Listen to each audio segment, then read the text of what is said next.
हाँ, तो मेरे प्यारे बच्चों कैसे हैं आप सभी? उम्मीद करते हैं बहुत ही अच्छे होंगे, स्वस्थ होंगे, मस्त होंगे और ज़बरदस्त अपना पढ़ाई-लिखाई कर रहे होंगे।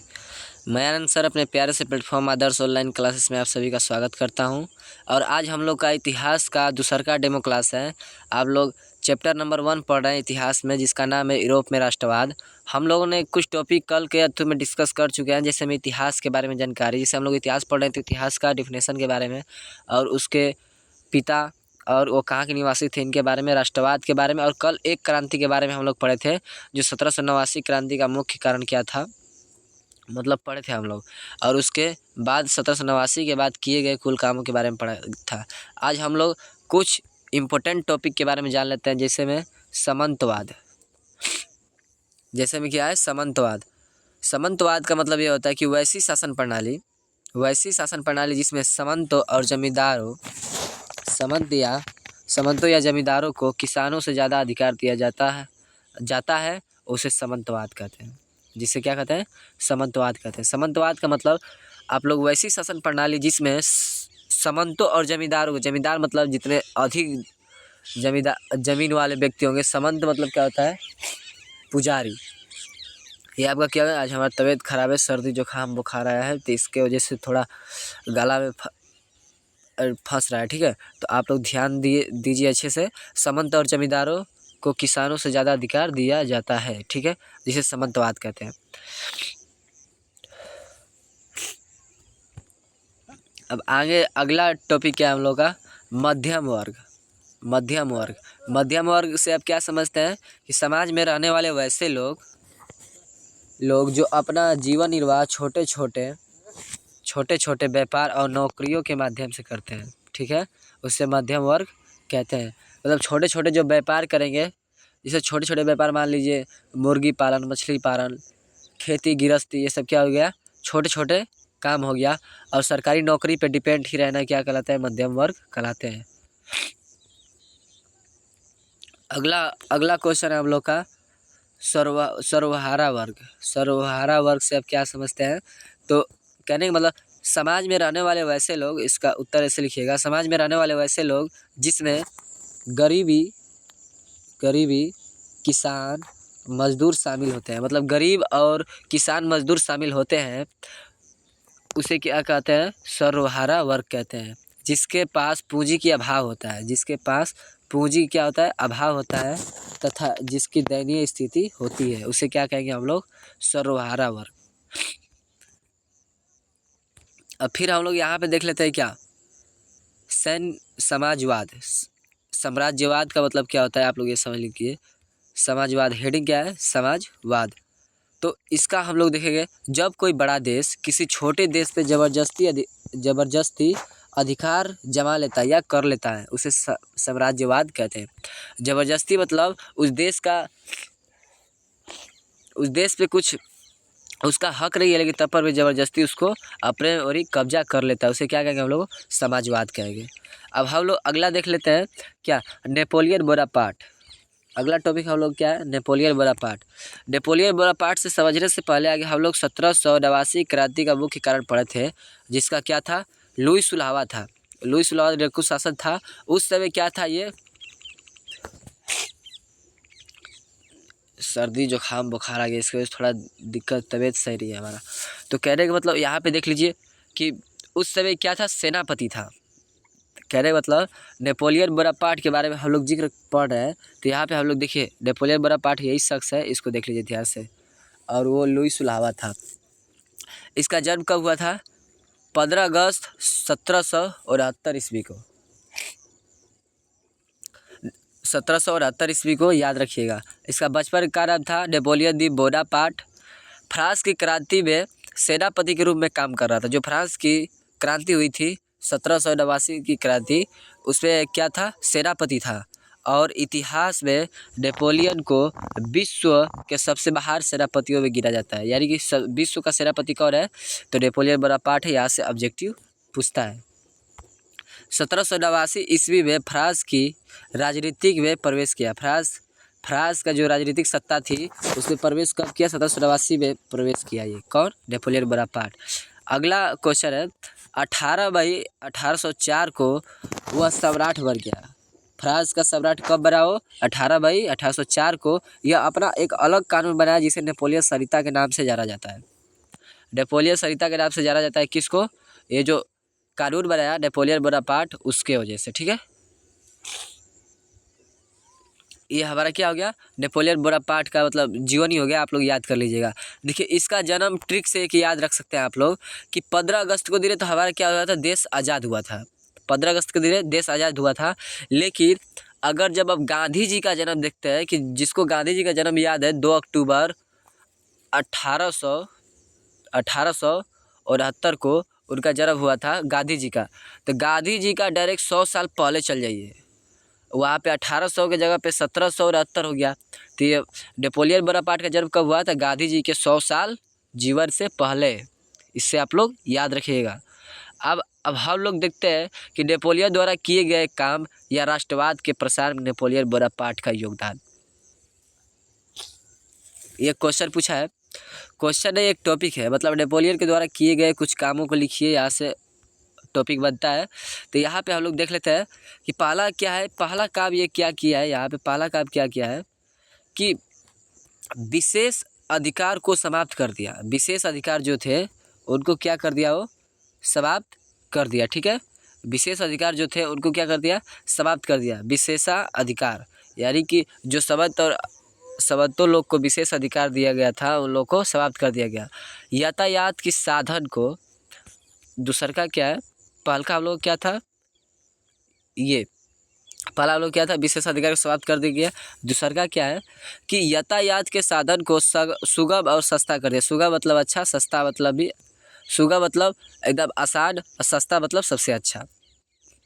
संचार व्यवस्था को सबसे अच्छा और सुगम कर दिया। तो वही हो गया, अच्छा और सुगम का मतलब वही हो गया, अच्छा हो गया, अच्छा कर दिया, ठीक है। समन्वय व्यवस्था, संचार व्यवस्था को, आर्थिक समस्या को दूर करने का प्रयास किया। जो आर्थिक स्थिति थी और समस्याएं थी उन लोगों को समाप्त करने का प्रयास कौन किया? Napoleon Bonaparte. और ये है समन्वय व्यवस्था को समाप्त कर दिया। सभी नागरिकों के लिए एक अलग कानून बनाया, ठीक है। और शिक्षा में सुधार किया। ये सब सारे काम किए। जब ये सारे काम याद कर लेते हैं तो यह क्वेश्चन बिहार बोर्ड मैट्रिक परीक्षा 3 दान पूछा है। नेपोलियन बोनापार्ट के द्वारा किए गए काम इस तरह नहीं पूछा है, लेकिन इस तरह पूछा है कि राष्ट्रवाद के प्रसार में नेपोलियन बोनापार्ट का योगदान, ये क्वेश्चन पूछा है, ठीक है। यहाँ पे हम लोग देख लेते हैं, ठीक है। अब हम लोग यहाँ पे देख लेते हैं कि राष्ट्रवाद के विकास में सहायक तत्व, हेडिंग है राष्ट्रवाद के विकास में सहायक तत्व। राष्ट्रवाद के विकास में निम्नलिखित सहायक तत्व है। जैसे में पहला क्या है? कुलीन वर्ग संबंध का सामाजिक आर्थिक रूप से अत्यंत अभिभाव, यानी कुलीन वर्ग और संबंध वर्ग अच्छे थे और ये जो आर्थिक स्थिति से कम थे, ये जो मध्यम वर्ग थे। और ये सहायक तत्व में आप देख लीजिए, मध्यम वर्ग का उदय। मध्यम वर्ग आपको समझा दिए, मध्यम वर्ग वो जो किसान उसान, जिसमें हम लोग आएंगे क्या? मध्यम वर्गीय परिवार में हम लोग आएंगे, मिडिल क्लास, ठीक है। अब यहाँ पे देख लीजिए कि सहायक तत्व और कौन सा है? नखड़ नोटक, यानी कि नौटंकी और नाटक के जरिए, खेल कूद ड्रामा के जरिए जागरूक करने का प्रयास किया जा रहा था, जिसे रूमानीवाद के नाम से जाना जाता था। रूमानीवाद एक सांस्कृतिक कार्यक्रम है। जिससे पूछेगा रूमानीवाद क्या है, तो ये नखड़ नोटक मतलब खेल कूद और मतलब सांस्कृतिक कार्यक्रम से किए गए वाला काम को हम लोग क्या कहते हैं? रूमानीवाद कहते हैं। यहाँ से आप क्वेश्चन पूछेगा, याद कर लीजिएगा। अगला हम लोग देख लेते हैं, उदारीवाद से आप क्या समझते हैं? तो यहाँ से आपका टॉपिक बनेगा उदारीवाद। उदारीवाद हेडिंग क्या बनेगा? उदारीवाद। इसका आंसर हम लोग लिखेंगे कि उदारीवाद एक अलग विचारधारा के लोग होते हैं। मतलब उदारीवाद एक अलग विचारधारा के लोग होते हैं। लोग होते नहीं है, थे, इतिहास पढ़ रहे हैं तो थे, जो आर्थिक समानता पे बल देते हैं। आर्थिक समानता का मतलब कि जो आर्थिक स्थिति से खराब है उन लोगों को भी समान अधिकार मिलना चाहिए। उदारीवाद के राष्ट्रवाद के तहत समानता के अधिकार हो और गरीबों को आगे बढ़ाने पर बल दिया है सब। यानी कि जो उदारीवाद व्यक्ति थे वो गरीब लोग को आगे बढ़ाने का अथू किए उसे हम लोग क्या कहेंगे, उदारीवाद कहेंगे। उदारीवाद उदारीवाद के मूल सिद्धांत। हेडिंग क्या है, उदारीवाद के मूल सिद्धांत। फिर पहला सिद्धांत क्या है, पहला सिद्धांत क्या है, ये सामंती पादरी एवं चर्च के खिलाफ थे। जो सामंतवाद थे, जो बड़े बड़े खेत खलियान जमींदार थे, पादरी मतलब पूजा पाठ करने वाले, और चर्च में पूजा पाठ कराने वाले को ये चर्च के खिलाफ थे। ठीक है, ये लोग उदारीवाद के जो व्यक्ति थे वो इन लोगों के क्या थे, खिलाफ थे। समाज में आर्थिक समानता चलाते थे। आर्थिक समानता आपको यही समझाइए दिए कि आर्थिक समानता में बल देते थे ये लोग। निजी संपत्ति पर सुधार दिया, निजी संपत्ति की सुरक्षा पर सुधार दिया। जो निजी संपत्ति थी उन लोगों को भी हड़पने का काम कर रहा था। कौन लोग, ये सामंती लोग और पादरी पुजारी लोग, ये लोग कर रहे थे। अब अगला हम लोग का हेडिंग है आर्थिक उदारवाद। आर्थिक उदारवाद, ये अगला टॉपिक क्या है हम लोग का, आर्थिक समानता पर बल दिया। पहला हेडिंग क्या हो गया, आर्थिक समानता पर बल दिया। दूसरा का मुफ्त व्यापार किया। अब यहाँ पे एक क्वेश्चन है आप लोग का, जलवे राइन। जलवे राइन क्या है, जलवे राइन क्या है, यहाँ पे हम लोग देख लेते हैं। अगला टॉपिक है हम लोग का, जलवे राइन क्या है। जलवे राइन क्या है, तो जलवे राइन एक क्या है, समाजियों की व्यापारिक संस्था है जिसका संगठन 1834 ईस्वी में प्रसा ने किया था। प्रसा एक देश है, उसने किया था। इसका मुख्य कार्य व्यापारी के हितों का रक्षा करना था, और इस संस्था ने पूरे जर्मनी को आर्थिक रूप से एक कर दिया। मतलब पैसे कौड़ी से क्या कर दिया, यह एक कर दिया। कौन, जलवे राइन संस्था। उम्मीद करते हो कि आप लोग यहाँ तक जो भी टॉपिक थे आप लोग समझ गए होंगे। और यहाँ पे आप लोग 1789 क्रांति के बारे में तो हम लोग पढ़ लिया, और कल हम लोग 1789 क्रांति के बारे में और काम के बारे में पढ़े थे। आज हम लोग कुछ इम्पोर्टेंट टॉपिक के बारे में पढ़े थे जो बिहार बोर्ड मैट्रिक परीक्षा में पूछा ही गया है। ऐसा कोई हमारे नोट्स में जो टॉपिक रही है कि जो जहाँ से क्वेश्चन बिहार बोर्ड मैट्रिक परीक्षा में न बना हो। ठीक है, सब जितने क्वेश्चन आप बता रहे हैं सब लड़ा हुआ है, आप उसको याद करिए। लास्ट में आप लोग क्रैश कोर्स के माध्यम से इसका ये भी बताया जाएगा कि कौन क्वेश्चन कौन पूछा है। ठीक है, यहाँ तक हम उम्मीद करते हो कि आप लोग समझ गए होंगे। और कल हम लोग पढ़ेंगे रूढ़िवाद की पुनर्स्थापना। रूढ़िवाद की पुनर्स्थापना कल हम लोग पढ़ेंगे। इसमें टॉपिक है वाटरलू के युद्ध, वियना सम्मेलन या वियना संधि का लक्ष्य, ये सब हम लोग कल पढ़ेंगे। तो उम्मीद करते हो कि आज की क्लास आप लोग को बहुत ही अच्छी लगी होगी, और कल हम लोग रूढ़िवाद और पुनर्स्थापना पढ़ेंगे। कहने का मतलब, जो राजा जो था 1789 क्रांति में लुई सुलावा, उसके मरने के बाद कौन राजा बना, नेपोलियन बोनापार्ट, जो अच्छा काम किया। और अच्छा काम करने के बाद ये रूढ़िवाद पुनर्स्थापना जो चल रहा है टॉपिक रहा, इसमें वाटरलू का जो युद्ध है, इसी युद्ध के दौरान क्या करेगा कि नेपोलियन बोनापार्ट है वो हार जाएगा, और हारने के बाद उसको फिर से जो फ्रांस की सत्ता है फिर से पुनर्स्थापना हो जाएगा। तो कहने का मतलब नेपोलियन के बारे में हम लोग जानकारी प्राप्त कर लिया है, और कल हम लोग पढ़ेंगे रूढ़िवाद की पुनर्स्थापना। यानी कि जो लुई सुलावा काम किया था, फिर से इस युद्ध के बाद क्या हो जाएगा, फिर से वही स्थापना हो जाएगा। हम उम्मीद करते हो कि ये सारे क्वेश्चन आपको समझ में आ गए होंगे।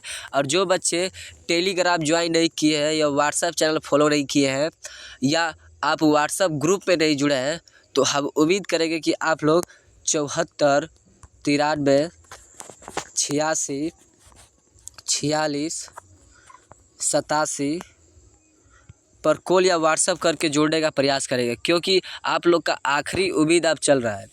क्योंकि आप लोग बिहार बोर्ड मैट्रिक परीक्षा 2026 में मुकाब बैच के जरिए पूरा सिलेबस अच्छे तरीके से आप लोग ख़त्म करेंगे, और जो बच्चे अच्छा मार्क्स लाएंगे उन लोग का बहुत जल्दी हम लोग एक समारोह बनाकर अथू करने जा रहे हैं कि मतलब जो बच्चे 60% से 90% के बीच लाएंगे उन लोगों को हमारे आदर्श ऑनलाइन क्लासेस फैमिली की तरफ से क्या क्या इनाम दिया जाएगा, ये सब बताया जाएगा। आप लोग के जो पोस्ट वाला नोटिफिकेशन होता है उसमें आप लोग को लिंक के जरिए डाल दिया जाएगा, और आप लोग देख लीजिएगा। तो ठीक है, तो मिलते हैं अगले क्लास में। तब तक के लिए जय हिंद, वंदे मातरम।